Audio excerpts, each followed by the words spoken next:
Morning, everybody. Well, anyway, I'm not always clued in to what's happening on the sports scene, and sometimes in the whole world in general. But anyway, I had to go buy some soup yesterday at Albertsons. I had my 2 soup cans, see? And so I went to check out, and there was this guy in front of me. And Lord, I tell you what, he had like about 7 or 8 bags of potato chips. And I thought to myself, wow, this guy must really like potato chips, because I've never seen anybody buy potato chips in that kind of a volume. And then it struck me, today is Super Bowl Sunday. Yeah. And so I got my soup, they put it in one of those little bags, and I was going out to my car, and right in front of me, there was another gentleman, not the same one, by the way, but there was another guy, and he had his shopping cart, and as he was going out to the parking lot, it was loaded down with cases of Bud. For you, that's short for Budweiser. And I thought, wow, some people are really going to party this afternoon. And I hope they have a chance just to watch the game in between chips, dips, and Bud. Anyway, that's just not the homily. Last weekend, Jesus told us the 8 Beatitudes. And those words of Jesus on the Sermon on the Mount, they were new, they were radical, and they were subversive. Because you see, they presented an entirely new kind of existence. Jesus presented a new way of thinking, a new way of perceiving reality.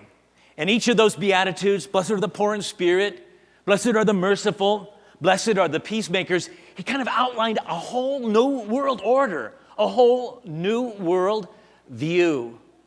Today, I want to kind of look at the very last one of those Beatitudes. If you listen, there was a subtle shift last Sunday in the Beatitudes. The first 7 of them, blessed are the poor in spirit, the merciful, the meek, and the peacemakers, they're all in the third person. But when Jesus got to the last Beatitude, it all of a sudden switches and is directed to his disciples when he says, blessed are you when people persecute you and insult you falsely, make accusations against you falsely because of me. Rejoice and be glad, for your reward will be great in heaven. You see, Jesus realized that what he was saying was so new and so provocative that there was going to be opposition. And so he was warning his disciples, there's going to be opposition. If you want to live this way, get ready, because people are going to persecute you, insult you, and torture you. And you know what? Over the last 20 centuries, that has certainly proved true. Anyway, that little phrase, blessed are you when people insult you and persecute you because of me, it kind of serves as an introduction to what we heard here this morning. When Jesus said to his disciples, he said, you have to be the salt for the earth, and you have to be the light for the world. As we think about light and salt, the comparison that Jesus made, we got to look at those elements. Let's look at salt first. Everybody's familiar with salt. We put salt on our food. Lots of recipes call for salt. And boy, if you leave the salt out of a recipe, sometimes you can taste it like right away. Another thing about salt is, salt enhances our food. That's what we put salt on there to bring out the flavor. Stop and think about this. Nobody ever serves salt as a main course for the meal. Salt is always something that is kind of perceptible, but is not evident in itself. If you put too much salt on something, it's difficult to get the salt off. You just have to keep diluting it, and diluting it. So we never serve salt as the main course. We put salt on our French fries to enhance the taste of it. And because there's salt on them, we enjoy our French fries. We enjoy whatever we put salt on. So salt has the ability to enhance, but at the same time, it transforms the taste of food. What else is salt used for? Well, in antiquity, they didn't have refrigeration. So food would spoil in short notice. And so one of the things they used to do is they preserved food by putting salt on it. And when you put salt on there, it it would preserve it, and in that sense, it would transform it so that it would be edible. Also, in the ancient world, this would be really ancient world, they used salt as a catalyst for clay ovens. And this is what they used to do. And Jesus he kind of alludes to this in the gospel when he talks about salt. They used to do clay ovens, were big ovens, they were outside. And what they would do on the bottom layer, you would put salt, and on the top of that, you would put fuel, and you would ignite it, and it would heat the ovens up. And so salt was kind of this catalyst to enhance the burning power and make the ovens glow really hot for cooking. Anyway, when the salt in that oven became useless, what they would do is they would just take the salt out, they would just dump it there on the roadway, and people would walk on it. Jesus alludes to that. Well, we kind of do the same thing. We put salt on the roads, and people drive on it. We put salt on our sidewalks to melt the ice, and people walk on it because it has the transforming power to melt ice and snow. Interesting thing about salt, though, is salt isn't important in itself, but salt is important for what it does. It can transform food. It can transform ice. It can preserve food. Well, what about the other comparison? What about light? Well, anyway, light Jesus kind of mentions or alludes to light in two ways. The first one is like this: light as a beacon. You know, like a lighthouse there on the shore. What does it do? It kind of guides or directs where the shoreline is. Think about when you're going down the road at night and you see headlights way down there. It sort of identifies that there is a car coming. So light kind of gives some sort of direction or identification. The other thing light does that probably we're most used to is this, like the lights in a stadium. You know, when you come to church and you see the lights are on here, you're just aware that the lights are on, but I hope nobody just stands there and stares at the light bulbs. We just don't do that. Same thing is true for the lights in a stadium.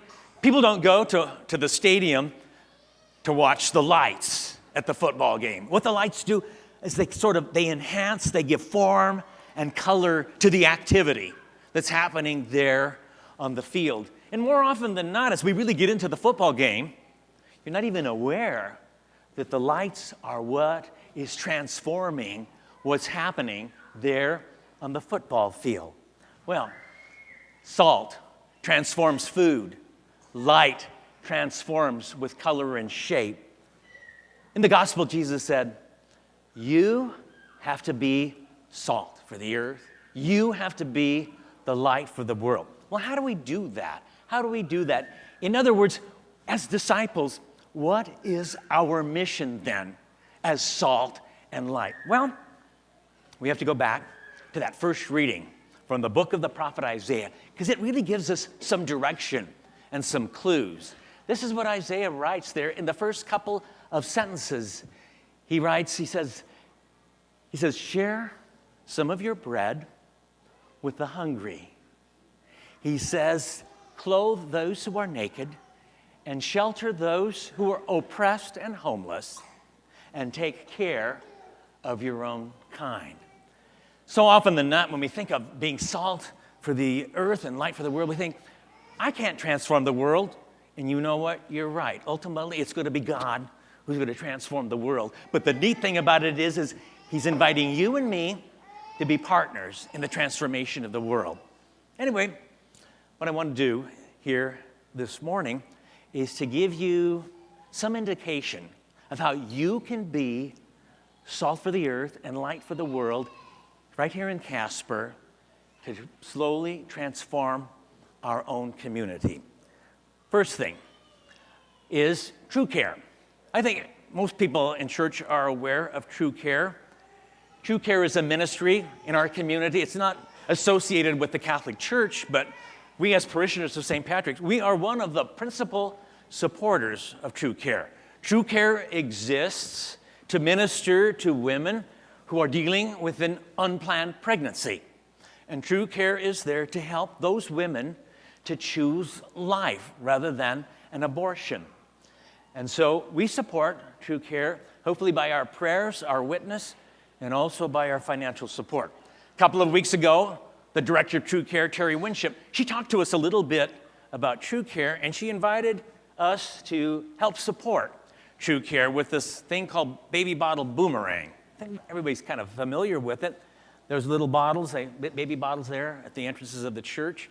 And what you kind of do is you pick one of these up, take the lid off, and you fill it up with whatever excess change that you might have, or you can put a check in there or anything, maybe a couple of dollars. And in that way, stop and think about it.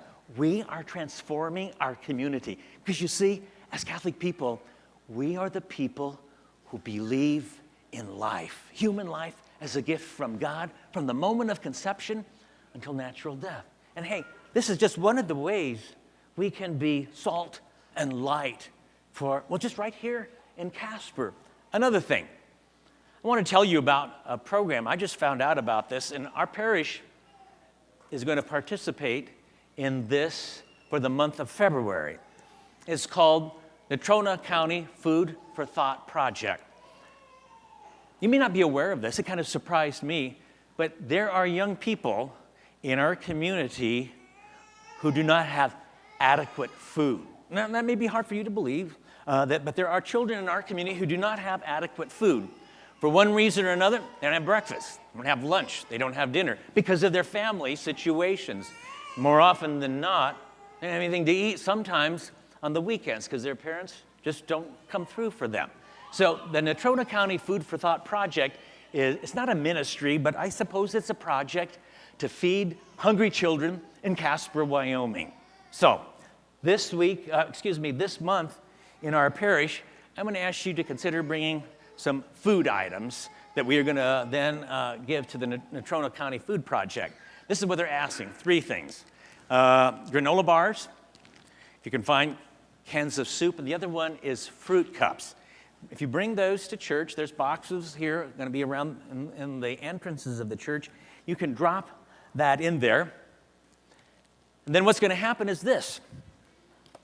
We will make sure that whatever you bring this month will take to the Natrona County Food for Thought Project so that in some way, just by bringing food, we can be light and salt to kind of transform the lives of some of the children right here in our community.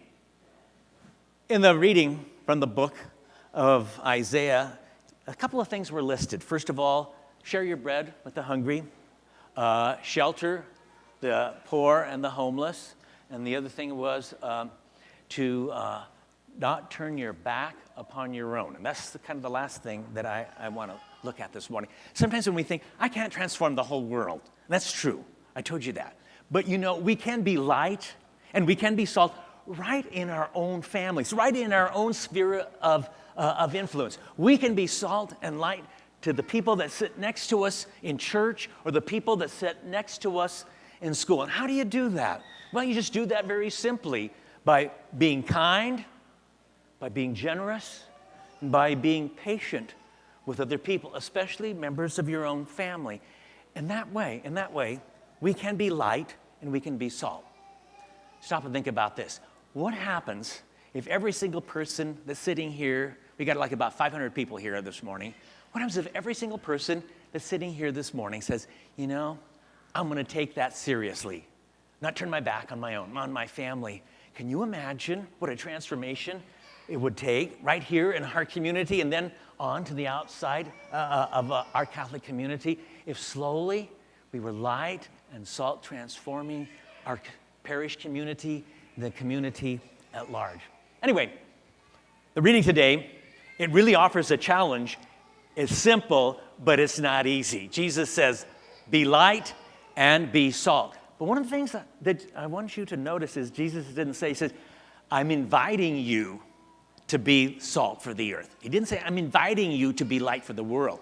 Because this is what he said. He said, you are the salt of the earth. You are the light for the world. And so then, become what you are.